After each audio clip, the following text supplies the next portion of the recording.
ओम शरणागत दीनार्थ परित्राण परायणे सर्वशार्ति हरे देवी नारायणि नमोस्तुते। सर्वस्वरूपे सर्वेशे सर्वशक्ति समन्विते भयवस्त्राहिनो देवी दुर्गे देवी नमोस्तुते। नमस्कार, स्वागत है आपका आचार्य वाणी में। मैं आचार्य डॉक्टर विक्रमादित्य आपके साथ हूँ। मकर राशि वालों के लिए ग्रहों का योगायोग अप्रैल के लास्ट के 10 दिनों में कैसा रहेगा? तो सबसे पहले तो समझ लीजिए, अप्रैल के 10 दिन बहुत महत्वपूर्ण है आपके लिए। आखिरी के 10 दिन जो है ना, बहुत महत्वपूर्ण है। 21 तारीख से लेकर 30 तारीख का जो समय है, बृहस्पति का परिवर्तन हो गया है और बृहस्पति का परिवर्तन होकर भी बृहस्पति अस्त है। ऐसे में जिन लोगों ने इस बृहस्पति की चाल को सुधार लिया, उनके लिए तो कर्क राशि के दृष्टिकोण से सुख के योग बन जाएंगे और विशेष तौर पर लाभ के योग बन जाएंगे। और यदि आप चाल को संभाल नहीं पाए बृहस्पति के, तो बृहस्पति की दृष्टि विशेष तौर पर आपके अष्टम भाव पर भी है और द्वादश भाव पे भी जुर्माने भी करा सकती है ये दृष्टि। तो बहुत सोच समझकर कार्य करने की ज़रूरत है और ग्रहों को, घोड़े की चाल को, लगाम को विशेष तौर पर कंट्रोल करने की ज़रूरत है। बृहस्पति बहुत शुभ ग्रह है और शुभता को किस प्रकार से कंट्रोल करने की ज़रूरत है वो आपको बहुत समझ लेना चाहिए। देखिए, मकर राशि वालों, ग्रहों का योगायोग दिखाता है कि बृहस्पति का परिवर्तन 22 तारीख को होने जा रहा है। 22 तारीख की सुबह सुबह यदि हम बात करें विशेष तौर पर ग्रहों के योगायोग की, तो मकर राशि वालों के लिए ये 22 तारीख का जो परिवर्तन है ग्रहों का बड़ा महत्वपूर्ण रहेगा। 22 तारीख के दिन शनिवार का अवसर रहेगा और खासतौर पर द्वितीया तिथि है और इस दिन अक्षय तृतीया है। बड़ी सुंदर तरीके से अक्षय तृतीया, परशुराम जी की जयंती और साथ साथ ग्रहों का बड़ा विचित्र प्रकार का योग, चंद्रमा का परिवर्तन। चंद्रमा सुबह सुबह 5:05 पर वृषभ राशि, उच्च की राशि में प्रवेश कर जाएंगे। आपकी राशि के अनुसार से हम देखें तो पंचम भाव में शुक्र के साथ रहेंगे वहां पर। उसके साथ साथ बृहस्पति 5:14 पर परिवर्तन करेंगे, उसके 10 मिनट बाद ही, और वो परिवर्तन होगा विशेष तौर पर मेष राशि पर। मेष राशि में पहले ही सूर्य विद्यमान है, बुध वहाँ चल रहे हैं और साथ साथ राहु पहले से विद्यमान है। गुरु चांडाल योग भी बनेगा और साथ साथ में बृहस्पति का ये परिवर्तन विशेष तौर पे कई प्रकार के लिए आपके लिए उन्नति के योग बना सकता है और कंट्रोल दे सकता है, सुख दे सकता है, कई प्रकार से लाभ दे सकता है, जमीन जायदाद के संबंध में लाभ दे सकता है। तो इन सब चीज़ों को लाभ लेने की ज़रूरत है। लेकिन बृहस्पति की दृष्टि, हमने जैसा कहा कि आपके 12वें भाव में पड़ रही है। बृहस्पति की दृष्टि शुभ होती है और दृष्टि 12वें भाव में पड़े, बृहस्पति 12वां भाव जो है वो पेनल्टी का, जुर्माने का, खर्चों का भाव भी है, उसको भी बढ़ा सकता है। तो उस पर ध्यान देने की ज़रूरत है और उसके लिए खासतौर पर ध्यान देने की रखेंगे तो अच्छे से कल्याण होगा। अक्षय तृतीया है, भगवान परशुराम जी का विशेष तौर पर पूजन करें, उनके निमित्त खासतौर पर दान पुण्य करें, ब्राह्मणों की सेवा करें। और शनिवार का दिन है और बड़ा सुंदर योग बन रहा है, तो ये ब्राह्मणों की सेवा कर कर आप सुंदर तरीके से लाभ ले सकते हैं, अपने कष्टों को दूर कर सकते हैं। हमारे यहाँ भारतीय संस्कृति में दान पुण्य इत्यादि का बड़ा सुंदर लाभ कहा गया। अपने कष्टों को हम थोड़े थोड़े रूप में, अपने कष्टों को दान इत्यादि यानी अपनी सामर्थ्य के अनुसार से दान देकर उस कष्ट को कम कर सकते हैं। ये बड़ा सुंदर योग है, इसका लाभ लेने का हमें प्रयास करना चाहिए।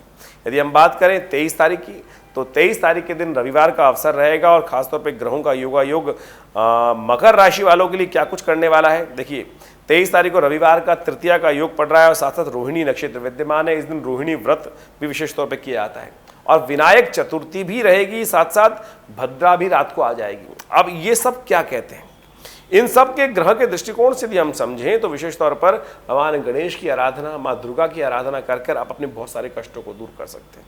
बृहस्पति पहले ही परिवर्तन की तरफ चले गए हैं लेकिन अस्त चल रहे हैं। ऐसे में ये सुंदर तिथि जो आई है आपके विघ्नों को दूर करने के लिए आई है। भगवान गणेश के मंदिर में जाकर दूर्वा अर्पित करें, माँ दुर्गा जी की विशेष तौर पे आराधना करें। सर्वमंगल मांगल्ये शिवे सर्वार्थ साधिके शरण्ये त्र्यंबके गौरी नारायणी नमोस्तुते, इस मंत्र से भगवती मातंगी देवी का उनका पूजन विशेष तौर पर करें। उनकी जयंती भी आज होती है तो उसका लाभ ले सकते हैं। वैसे ग्रह विशेष तौर पर दिखा रहे हैं कि आपके विचारों में बहुत अच्छा सा परिवर्तन होने के योग बनेंगे और खासतौर पर लाभ की स्थिति बनती दिखाई दे रही है। ग्रहों के दृष्टिकोण से आपके जीवन में आगे बढ़ने के योग अवश्य प्राप्त होंगे, तो आप उन सब का लाभ लेने का प्रयास कीजिए। भूमि से कुछ नया योग बन सकता है, लॉटरी संबंधित कार्य कुछ नया परिवर्तन की तरफ जा सकते हैं, अच्छे से लाभ की स्थिति बनती दिखाई दे रही है, उसका लाभ लें। केवल अपने एक बात का ध्यान रखिएगा क्योंकि राहु चतुर्थ भाव में है, राहु चतुर्थ भाव में काफ़ी दिन तक विद्यमान रहेगा और वहाँ बृहस्पति के साथ जो योग बना रहा है वो गुरु चांडाल योग बनता दिखाई दे रहा है। ऐसे में धर्म परायण कार्य ही आपको करने का प्रयास करना चाहिए। भक्ति भाव का भाव अपने मन में उदय रखना चाहिए, कहीं भी ज़्यादा नास्तिकता नहीं लानी चाहिए। नास्तिकता रखेंगे ऐसे समय में जिनकी कुंडली में गुरु चांडाल वाला योग होता है, और वो जितने ज़्यादा नास्तिक हो जाते हैं और जितने ज़्यादा नास्तिक हो जाते हैं उनके परिवार पर उतने ही कष्ट आते हैं। तो इस बात का विशेष तौर पर ध्यान रखते हुए कार्य करने का आपको प्रयास करना चाहिए। ग्रहों का परिवर्तन आगे और चलेगा। यदि हम 24 तारीख की बात करें तो मकर राशि वालों के लिए सोमवार का योग जो 24 तारीख को बन रहा है, खासतौर पर मकर राशि वालों के लिए ग्रहों का योग दिखा रहा है कि उस दिन चतुर्थी तिथि विद्यमान है, सोमवार का अवसर है, मृगशिरा नक्षत्र विद्यमान रहेगा, और साथ साथ ग्रहों का योग दिखाता है कि आपके लिए विशेष तौर पर उस दिन नए कार्यों को आरंभ करने का समय अच्छा दिखाई देता है। कुछ नया कार्य आरंभ यदि आप करना चाहें तो इस ग्रहों का योग का लाभ ले सकते हैं सुबह 8:24 के बाद। उसके बाद सर्वार्थ सिद्ध योग रात्रि तक विद्यमान रहेगा, और चंद्रमा जो है वो भी आपके लिए पंचम भाव में चल रहे हैं, वो विशेष तौर पे लाभ की स्थिति बनाते दिखाई दे रहे हैं। दोपहर के समय बृहस्पति जो चंद्रमा का परिवर्तन होगा वो आपके लिए खर्चों को बढ़ाता दिखाई दे रहा है। सुबह का समय आपके लिए प्रोग्रेसिव है, तो कोशिश करें सुबह सुबह जितने अच्छे से काम करना चाहते हैं वो करके रखें। दोपहर के बाद कम से कम काम करने का टालने का प्रयास कीजिएगा। जो काम सुबह सुबह अपॉइंटमेंट हो रही है वो कर लीजिए। स्वास्थ्य का भी विशेष तौर पर ध्यान देने की ज़रूरत है। आप ऐसी तिथि में अपने कष्टों को दूर करने के लिए सफ़ेद चीज़ों का दान कर सकते हैं, वो आपके लिए कल्याणकारी रहेगा। तो मकर राशि वालों के लिए 25 तारीख का योग क्या क्या बनाता है, तो हम समझ लें आपकी ग्रहों की स्थिति के अनुसार। सबसे पहले पंचांग को समझ लीजिए। पंचम जो यदि 25 तारीख की जो तिथि है वो विशेष तौर पर पंचमी मंगलवार का शुभ योग लेके आ रही है। आर्द्रा नक्षत्र विद्यमान है। मिथुन में चंद्रमा विशेष तौर पर आ गए हैं, और मिथुन में चंद्रमा विशेष तौर पर आपकी राशि के अनुसार से कष्टकारी रहने वाले हैं।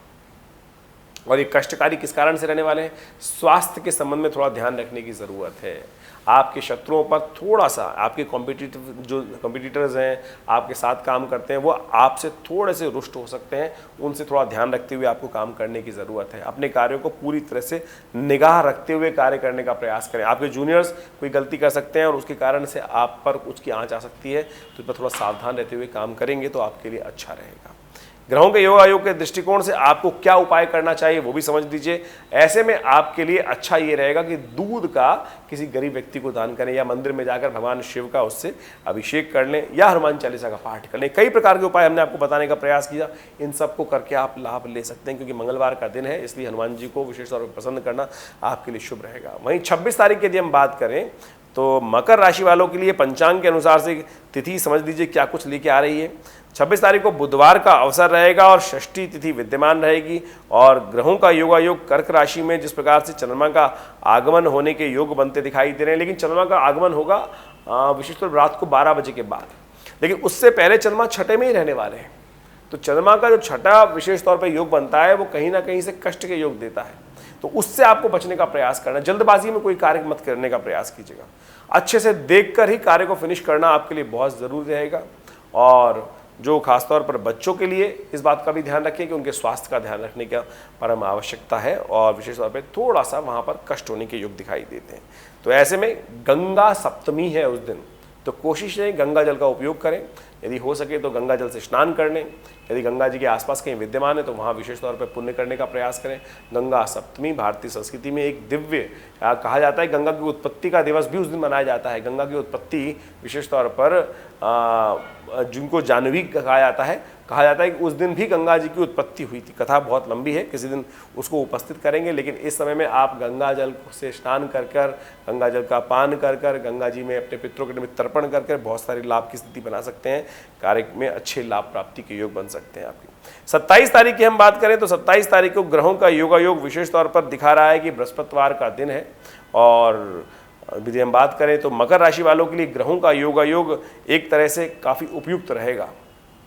और चंद्रमा कर्क में चले जाएंगे, सप्तम भाव में चले जाएंगे, ये आपके लिए कुछ नया रहेगा। कार्यों में इंट्यूशन आपका लाभ दे सकता है आपके लिए। आपके मन में अंतःकरण से जो आयु आवाज़ है वो विशेष तौर पे कई प्रकार के लाभ देने के योग बना सकती है, आगे बढ़ने के योग बना सकती है। तो आप उन सब चीज़ों को समझते हुए कार्य करने का प्रयास करेंगे तो उन्नति के योग बहुत सुंदर तरीके से आपकी राशि के अनुसार से बन सकते हैं। लाभ की स्थिति प्रबल रूप से आपकी राशि में बनने के समक्ष आती दिखाई दे रही है।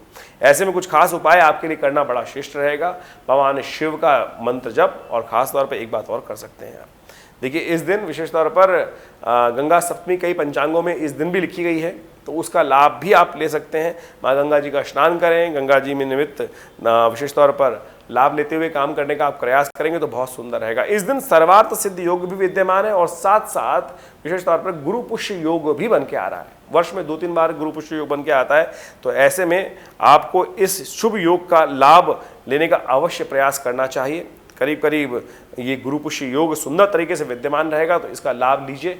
बहुत सारे नए कार्य जो करने चाहते हैं, कहा जाता है कि जैसे अक्षय तृतीया बड़ा शुभ साया माना जाता है, उसी प्रकार से गुरु पुष्य योग भी बड़ा सुंदर योग रहता है। ऐसे में जो इनका लाभ लेते हुए कार्य करते हैं, उनके जीवन में कल्याणकारी योग बनते हैं। इन सब चीज़ों का आप समझते हुए कार्य करने का प्रयास कीजिए।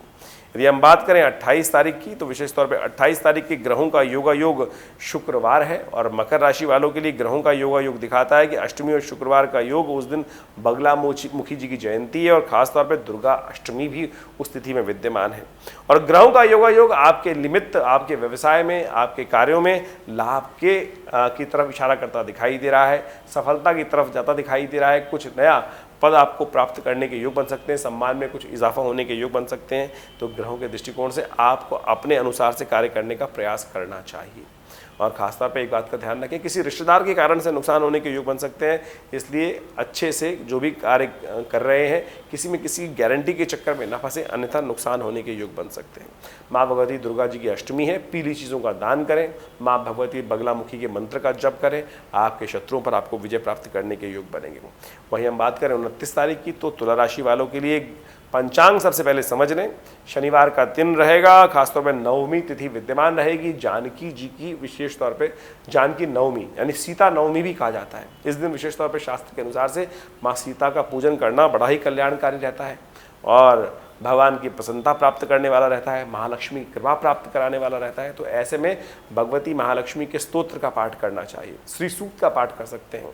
ओम हिरण्यवर्णाम हरणीम सुवर्ण रजस्रजाम चंद्राम हिरण्यमयीम लक्ष्मीम जातवेदो माव। सुबह का समय आपके लिए लाभ के संकेत दे रहा है, लेकिन दोपहर के बाद का समय आपके लिए कुछ धनहानि के योग बनाता दिखाई दे रहा है। तो अपने महत्वपूर्ण कार्यों को सुबह सुबह, दोपहर से पहले, मध्याह्न से पहले पूर्ण करने का प्रयास करेंगे तो बहुत सुंदर रहेगा, उसका लाभ आपको प्राप्त हो सकता है। 30 तारीख की यदि बात करें, तो 30 तारीख पंचांग के अनुसार से हम बात करें मकर राशि वालों के लिए ग्रहों के दृष्टिकोण से बड़ी सुंदर दिखाई दे रही है तिथि। इस दिन बृहस्पति का परिवर्तन होने जा रहा है, बृहस्पति उदय होने जा रहे हैं, और ये बृहस्पति का उदय होना आपके लिए बड़ा सुंदर रहेगा। सम्मानित पद प्राप्त करने के योग बनेंगे इस वर्ष में आपके लिए। इस बृहस्पति के कारण से सुख का पदार्पण रहेगा। राहु 7 में चल रहे हैं, लेकिन अक्टूबर के बाद वो भी परिवर्तन की तरफ चले जाएंगे, लेकिन उसके बाद तो और बढ़िया रहेगा। लेकिन फिर भी बृहस्पति अब पूर्ण शक्ति के साथ यहाँ काम करने के लिए तैयार होते दिखाई दे रहे हैं, और ये तिथि आपके लिए बड़ी सुंदर सूचना लेके आती दिखाई दे रही है। आपको शांति के साथ काम करने की ज़रूरत है, लेकिन फिर भी आपके अपने लोग आपके साथ कुछ गलत कार्य कर सकते हैं, तो इसलिए सावधान होकर काम करें। अपने कार्य को पूरी तरह से स्वयं करने का आपको प्रयास करना चाहिए, और ख़ासतौर पर आपके कार्यों में करते हुए इस बात का ध्यान रखिएगा, मन में थोड़ी सी हीन भावना आपको परेशान कर सकती है। मन की नेगेटिविटी को दूर रखने का करते हुए, पॉजिटिविटी का उदय करते हुए कार्य करेंगे तो बहुत सुंदर रहेगा। अभी हम एक नया एपिसोड बनाएंगे जिसमें आपकी राशि के अनुसार से बृहस्पति का उदय होने से क्या कुछ प्रभाव उत्पन्न होगा, उसको आप अच्छे से समझ सकते हैं। हमारे आचार्य वाणी चैनल पर इन सब वीडियोज़ को आप अच्छे से देख सकते हैं। धन्यवाद।